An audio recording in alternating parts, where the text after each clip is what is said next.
Hey guys, Jared here, and today we're going to take a look at the P955HQ1 workstation laptop from Metabox. We'll see how it performs through a series of benchmarks and help you decide if it's something you should consider.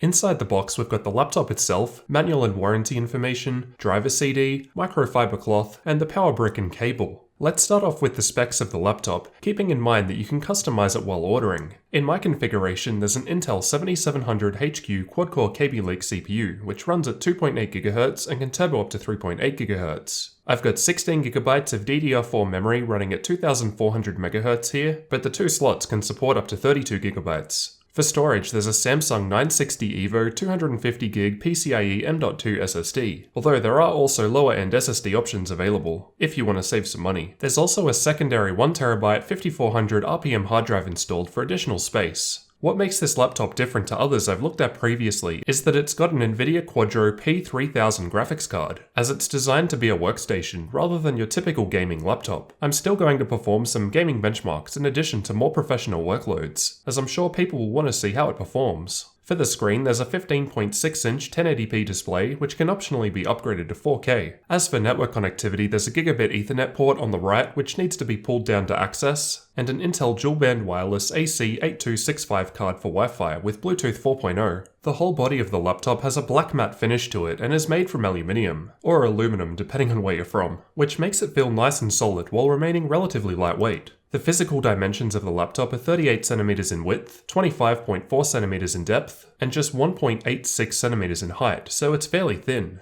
The weight of the laptop will of course differ based on your custom hardware selection, and the website lists it at 2 kilos with a barebones configuration. In the configuration I've got here, I found it to weigh around 2.25 kilos, and once you add the power brick and cable, it's around 2.9 kilos total, so still quite portable for a 15-inch laptop. As mentioned, the screen is a 15.6-inch 1080p display. It's an IPS panel and runs at 60Hz. As an IPS panel, it looks great on all angles, side to side or up and down. I can clearly see all colours without any noticeable colour shift. The screen also has a matte finish to it, which I personally prefer as it helps reduce reflections. I've also measured the colours produced by the screen using the Spider 5 Pro, and the results returned 91% of sRGB, 66% of NTSC, and 70% of Adobe RGB. This is only the second laptop display I've tested with this tool, so I don't have much else to say other than it did better than the recent Dell 7577 laptop that I tested. I've also performed my usual backlight bleed test on the display, which involves having the laptop show a completely black screen in a dark room to help emphasize any bleeding around the edges. I then take a long exposure photo with my camera to help display any bleed. So basically, this is a worst case scenario test. We can see there's a little bleed towards the top right and left corners, and I did notice the right corner a little in dark scenes. This type of thing will differ laptop to laptop, so your results will vary. While moving the display, there was only minor flex. Overall, it felt fairly solid owing to the metal construction, and the hinges being towards the left and right sides of the screen. The base of the laptop is also heavy enough to allow for one finger opening. Above the display is a 2-megapixel camera capable of full HD video.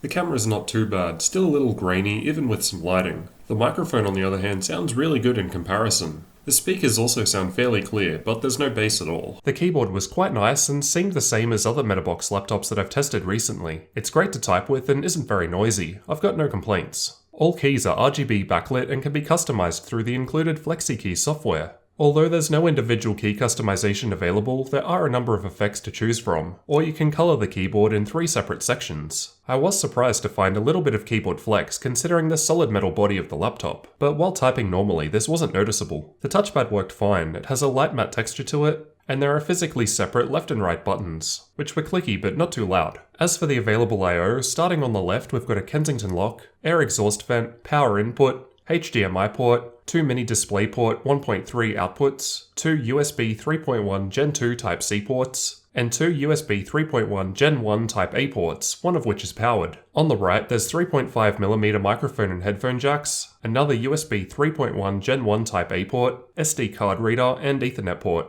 The front has nothing other than some status LEDs towards the left, while the back only has some air exhaust vents. Underneath was very clean, just a couple of air intakes towards the back and 2 long rubber feet which extend most of the way along the base to help prevent the laptop from moving around on flat surfaces and also rise it up slightly to help let cool air in. Powering the laptop is a 55 watt-hour 4-cell battery, and with a full charge and doing basic tasks such as browsing the internet and watching YouTube with the screen on around half brightness, keyboard lighting off and background apps disabled, I was able to use it for 3 hours and 28 minutes. While playing The Witcher 3 on medium settings with Nvidia's battery boost set to 30 FPS, the battery lasted for 47 minutes. So it's about on par with many other laptops of this size that I've tested. During normal use with an ambient room temperature of 22 degrees Celsius, the CPU idled at 40 degrees Celsius, while the GPU idled at 49. And here are the external temperatures of the laptop where you'll actually be putting your hands. While benchmarking for half an hour with the same room temperature, the CPU averaged an 86 degrees Celsius maximum, while the GPU peaked at 70. We can see that the whole keyboard got fairly warm. The metal towards the back and left sides was very hot to the touch, while the palm rests for your hands remained fairly cool in comparison. As for the noise levels, it ran fairly quiet at idle, just under 37 decibels, and I could barely hear it, and here's what that sounded like.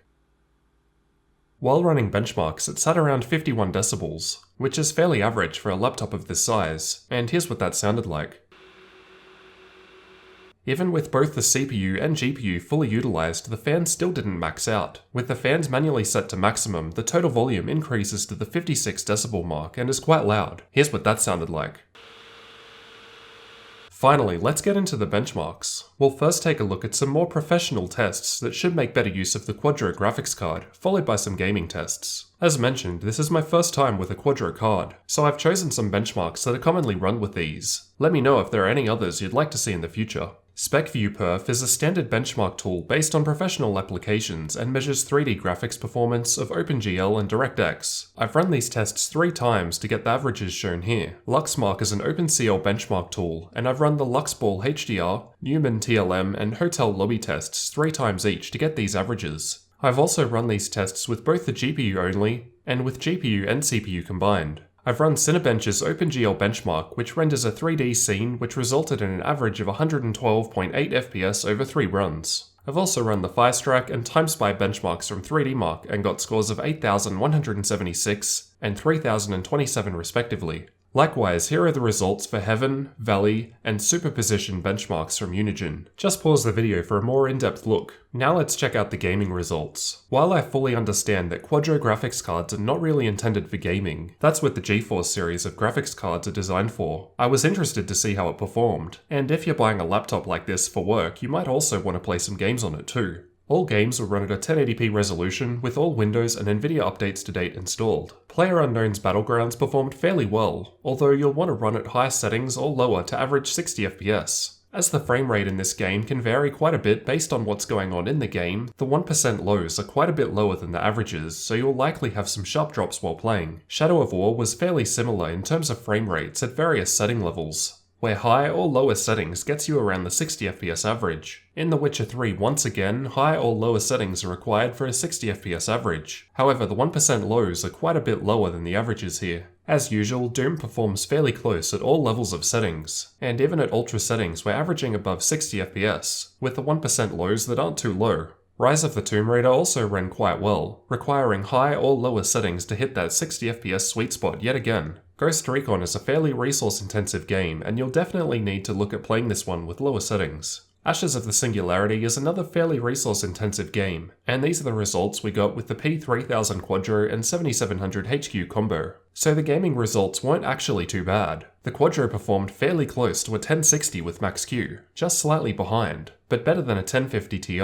So it's definitely capable of gaming with decent settings at 1080p. Though of course, if gaming is your focus, you'd be looking at a much cheaper laptop instead, with a GeForce graphics card. However, it's good to know that you have the option of gaming here if you want. In Crystal Diskmark, the Samsung 960 EVO 250GB PCIe SSD performed just under 3000 MB per second in sequential reads, and 1400 MB per second in sequential writes. The read speeds were pretty amazing, and made opening programs feel nice and snappy. The writes were around half as much, but still very impressive. The 1TB 5400 RPM Seagate hard drive gets above 130 MB per second in both sequential read and write speeds, which is about all you'll get from a mechanical hard drive. The laptop starts at around 2,999 Australian dollars, but is on sale for $2,799 at the time of recording, so around $2,100 US for my international viewers, with tax included. In the exact configuration that I've got here with the 16GB of memory and PCIe SSD, you're looking at around 3,150 Australian dollars. However, the price will vary based on the selection of your hardware. So what did you guys think of the P955HQ1 workstation laptop from Metabox? Overall, I think the solid yet lightweight aluminium build makes this one of the nicest laptops I've tested from Metabox yet. It's fairly similar in quality to the P950HP. It's got decent battery life, but as a professional workstation grade laptop with the Quadro graphics card, you'll be paying a bit more in comparison to the standard GeForce series of graphics cards. If a Quadro is something you need though, this laptop could be what you're looking for. And it's still capable of playing many popular games at 60 FPS when you're ready to take a break from work. Let me know what you guys thought down in the comments, or simply leave a like or dislike on the video to let me know what you thought. Thanks for watching, and don't forget to subscribe for future tech videos like this one.